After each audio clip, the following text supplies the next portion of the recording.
Bugun biz firibgarlik xususida gaplashamiz. Boshladik. Bugungi mehmonimiz Jizzax viloyatidan Saltanat opa Fayziyeva bo'ladilar. 3 yildan beri qiynalib kelaman. O'g'liz olgan 100 ming rubl o'g'lizni gardanida. Agar o'sha qarz olgan inson qaytarmasa, kafil odamdan qaytariladi. Har tomonlama ko'rdim. Hech kim menga yordam bermadi, bera olmadi. 2 nafar farzand uchun sizlar aliment da'vosini qo'zg'atishingiz mumkin. Hozir opa bilan ukani munosabatlari qanaqa? Hozir Opa boshqa bilan joyda ukani ishlashadi. Nol desam ham bo'ladi. Pul emas, asosan o'sha ikkita bolani taqdirini hal qilish kerak. Hammamizga insof ber.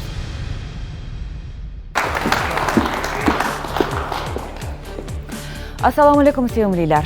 Mahallada duv-duv gap ko'rsatuvi yana efirda. Bugun biz firibgarlik xususida gaplashamiz. Boshladik.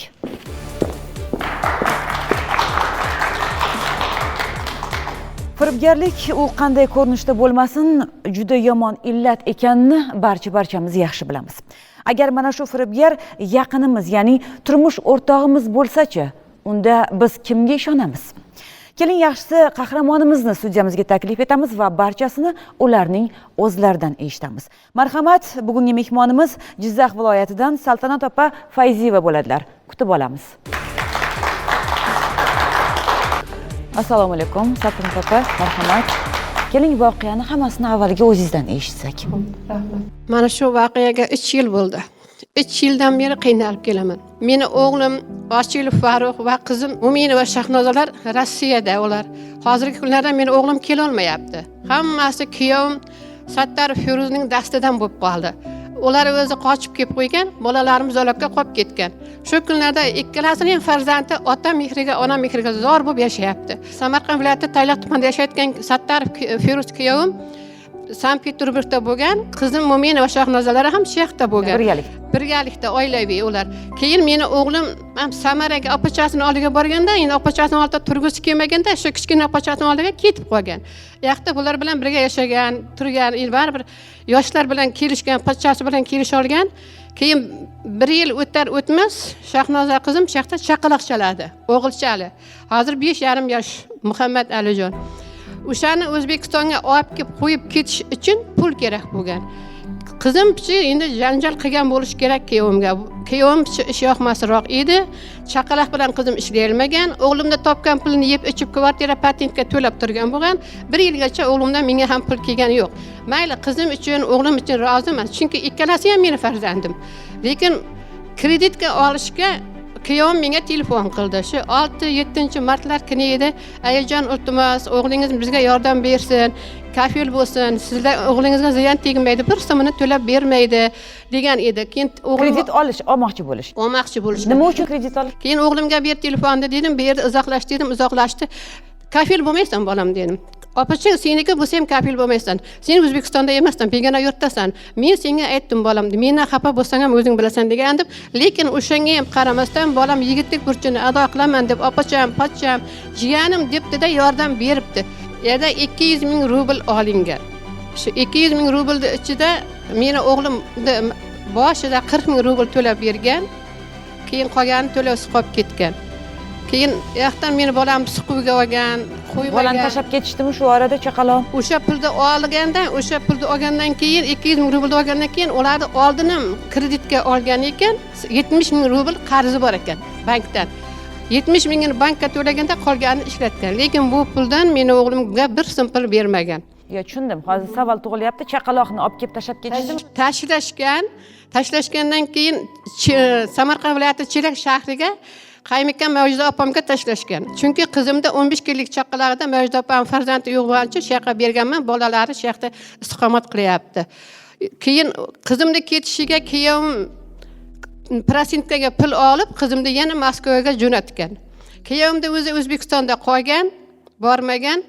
Ko'p o'tmasdan turib kuyovim sudga ariza bergan qizim bilan ajralishga. Payariq tumaniga Qaymikan borgan sudga, qizim bormagan. Hozirgi kunda endi 2 bolasini baribir bunday o'ylab qarasangiz ko'z yoshiga men qo'rqaman. Hayotda ko'p narsani ko'rganman. 2 ta yetim boqqanman men ham hayotda. Shular uchun shu bolalar yetim bo'lmasligi uchun qizimga mayli men yarmini to'lab berdim o'g'lim uchun. O'zim to'lab berdim kreditga. Yoqdan o'g'limni majbur qildi, qo'ymadi, militsiyalar ham qo'ymadi, majbur qildi. Oxiri zalakka tushib qolganini bilmay bu bilet olib qo'ydi o'g'lim. Aeroportga keldi, biletga qo'yib qaytib ketdi. Yana ondan ham shokka tushib qolgan bolam vokzalga bilet oldi poyezdga. Yana zapret ekan, yana orqaga qaytib ketdi. Hozirgi kunda baraka topsin qudalarim, sirdaryolik qudalarim, o'zini o'rtoqlarini oldiga bir amallab ishga qo'ydi. Vaqtinchalikka bo'lsa ham ishlab nonini topib kunini ko'ryapti.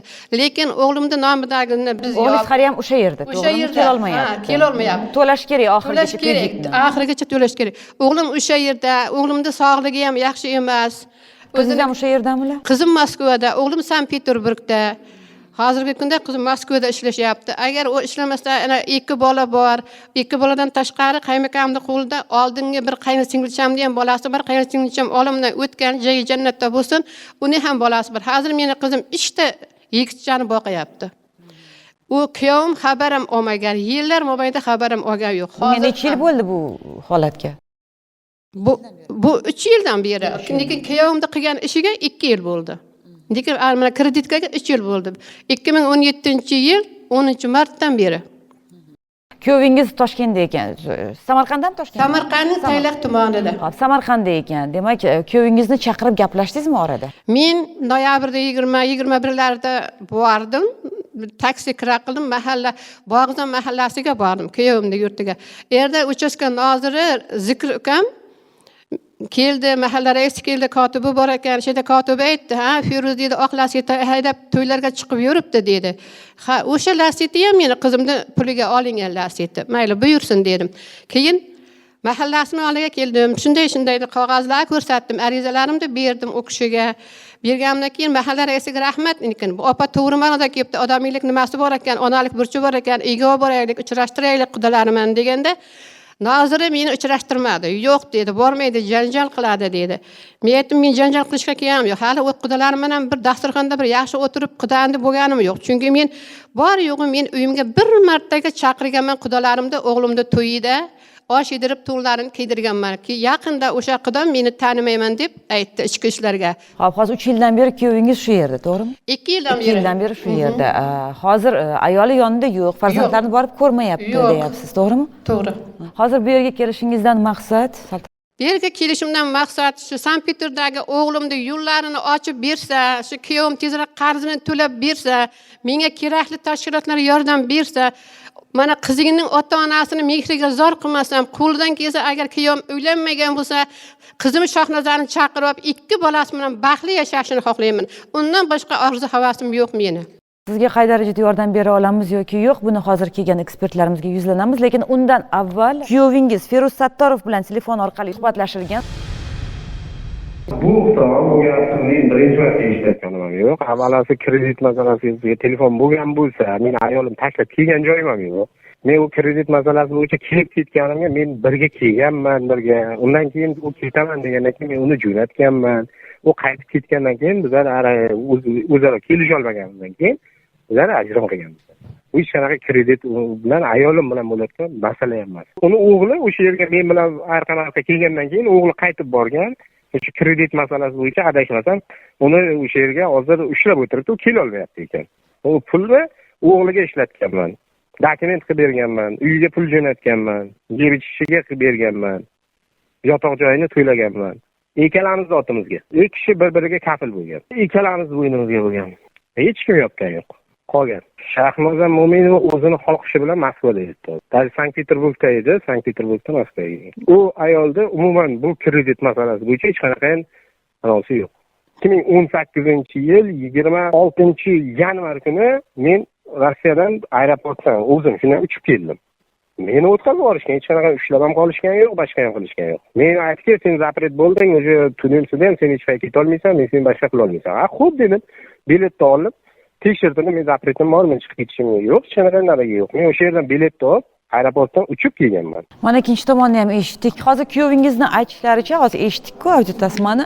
Menda ayb yo'q, ya'ni qaynisiga, o'g'lingizga aybni tashlayapti. Shunday bo'lyapti. Mana xat o'zi dalil isbot bo'ladi. Feruz bilan sizni qizingiz nikohda, to'g'rimi?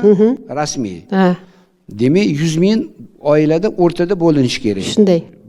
o'zaro shunaqa bo'ladi. Lekin Rossiyani qonunlariga binoan u yerda xotin olsa erkak javob bermaydi. To'g'ri. Erkak olsa xotin javob bermaydi. 100 mingni kuyovingiz Sattorov aytayaptiki, xotinimiz bilan olgan 100 mingni biz to'laganmiz deyapti. O'zaro bular kredit olayotganda, demak, sizni o'g'lingizni nomiga bankda 100 ming rubl rasmiylashtirgan bo'lsa, sizni bolangiz javob beradi. Agarda siz aytgandek kuyovingiz iltimos qilgan bo'lsa, unda guvohlari bo'lish kerak, qanaqadir tilxat bo'lish kerak. Tushunyapsizmi? Tasdiqlovchi hujjatlar. Og'zaki gap bu qiyin, og'zaki gap. Chunki bu ayol aytadi, "Men deydi, bunaqa gapirmaganman." Bu erkak aytadi, "Men mutlaqo bunaqa gapirmaganman" deydi. Agarda o'zaro bilan tilxat rasmiy yozma ravishda bo'lsa, yana ikkita guvoh xolis, "Ha, bu ayol oldi, men ko'rdim" desa boshqa gap. Demak, ajratib olishimiz kerak-da. Siz o'g'lingiz olgan 100 ming rubl, bu demak sizni o'g'lingizni ixtiyori, istagi va uning gardanida.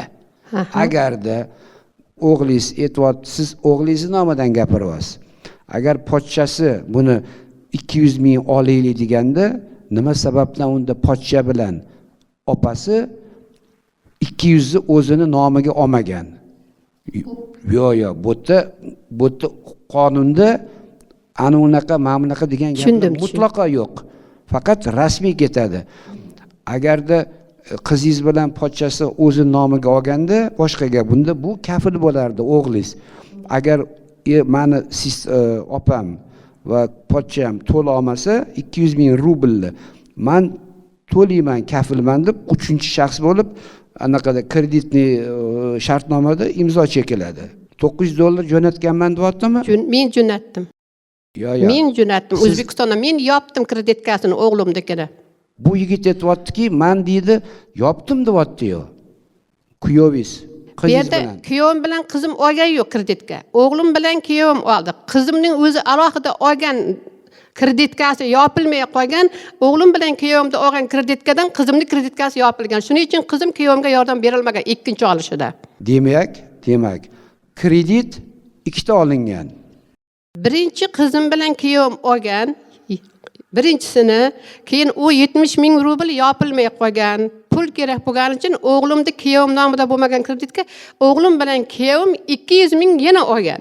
Olganda o'shandan qizimning nomidan yopgan. Qizim shuning uchun bu yoqda kreditkada yo'q. Faqat kuyovim bilan o'g'limniki. Kim yopgan o'sha qizingizni? Mana shu 200 ming rubldan kuyovim yopgan. Siz aytyapsizki, kuyov "Men 100 ming olaman, sen 100 ming olasan" deb aytgan deb aytyapsiz, to'g'rimi? Shunday bo'lgan. Nima, qaysi hujjatlar bilan isbotlaysiz? Tilxat bormi? Guvohlarning ko'rsatmalari yozma bormi? Mana qo'lingizdagi xat guvohim.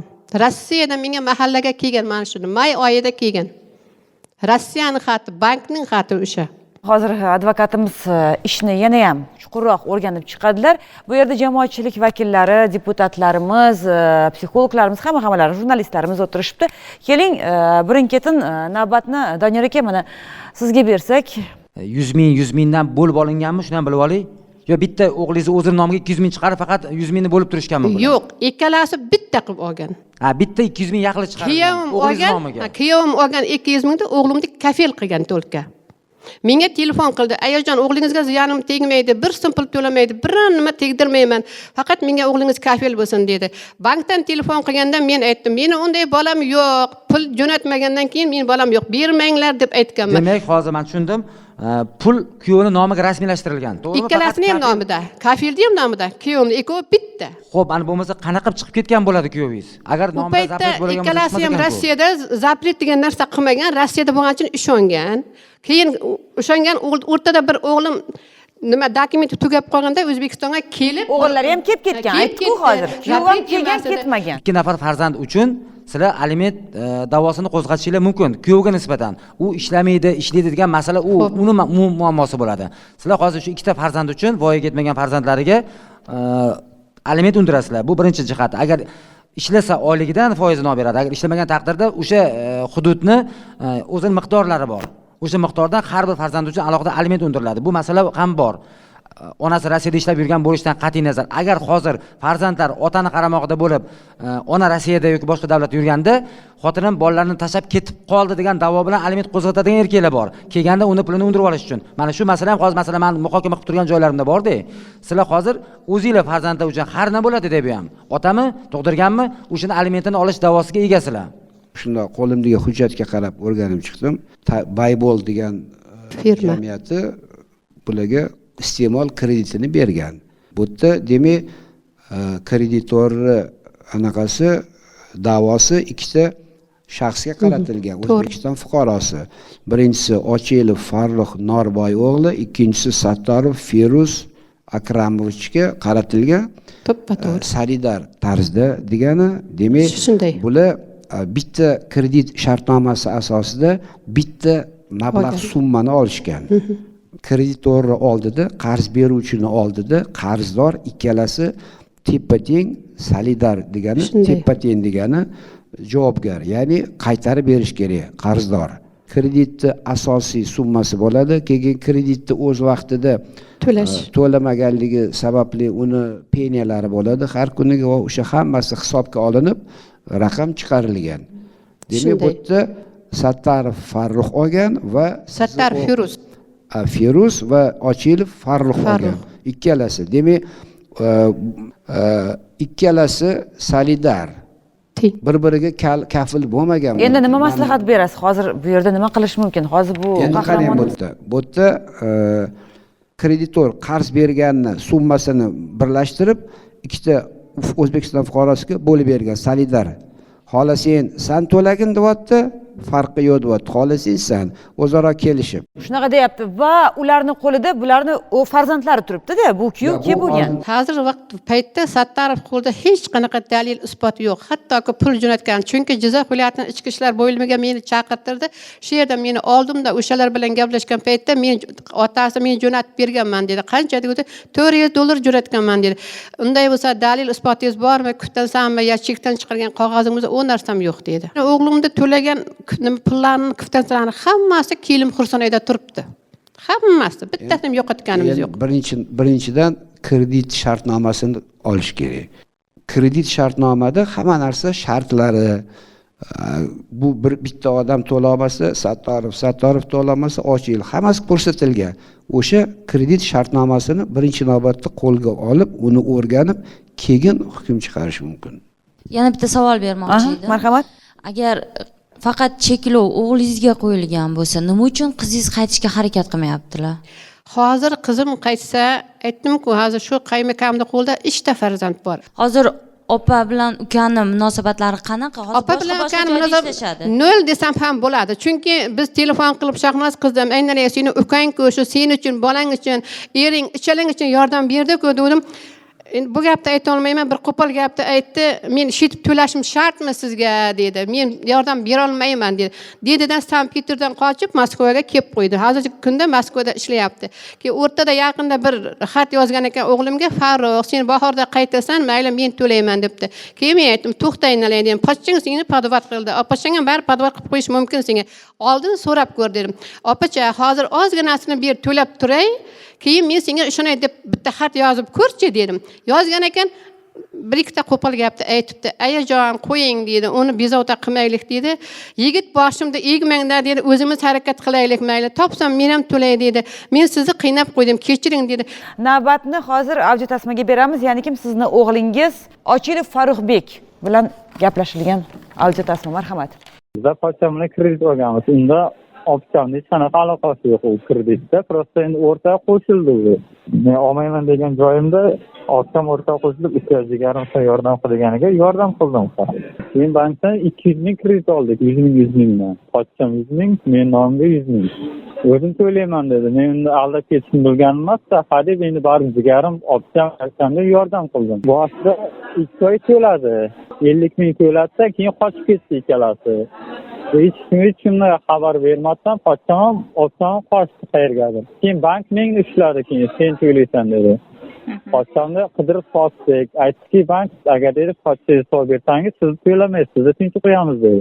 Studiyamiz mehmonlari orasida Tashqi migratsiya agentligi matbuot kotibi Ortiqxo'ja aka Norov o'tiribdilar.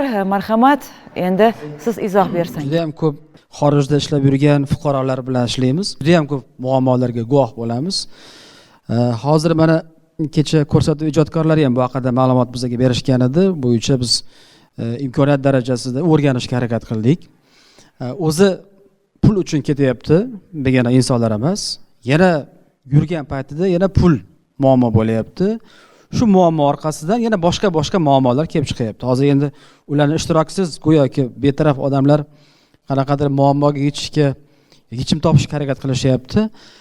Bilasizmi, haqiqatan ham bizda Tashqi mehnat migratsiyasi agentligini Rossiyani ko'plab shaharlarda vakolatxonalari bor. Fuqarolarimizga turli ko'rinishda yordam berishimiz mumkin. Misol uchun vaqtincha yashash joyisiz qolsa yoki qiynalib qolsa moddiy yordam yoki oziq-ovqat va hokazo yoki qiyin ahvolda qolsa uni vatanga qaytarish kabi xizmatlarimiz bor. Bular O'zbekiston tomonidan O'zbekistonning mablag'lari hisobiga hammasi amalga oshiriladi. Lekin bu yerdagi vaziyat bo'yicha bizga berilgan ma'lumotlarga ko'ra, moliyaviy tashkilotdan qarzga pul olingan, bir kishiga ikkinchi kishi kafil bo'lgan. Bu hali mana mutaxassislar ham aytishdiki, yuqorida, demak, agar o'sha qarz olgan inson qaytarmasa, kafil odamdan qaytariladi bu. Boshqacha gap bo'lish mumkin emas. Arzdod qilsak ham, vaziyatimizni tushuntirsak ham, unga qizig'i yo'q. Shu pul qachonki qaytariladi shu bankka, bo'ldi. Shundan keyin bunga chegaradan chiqishga ruxsat berish mumkin.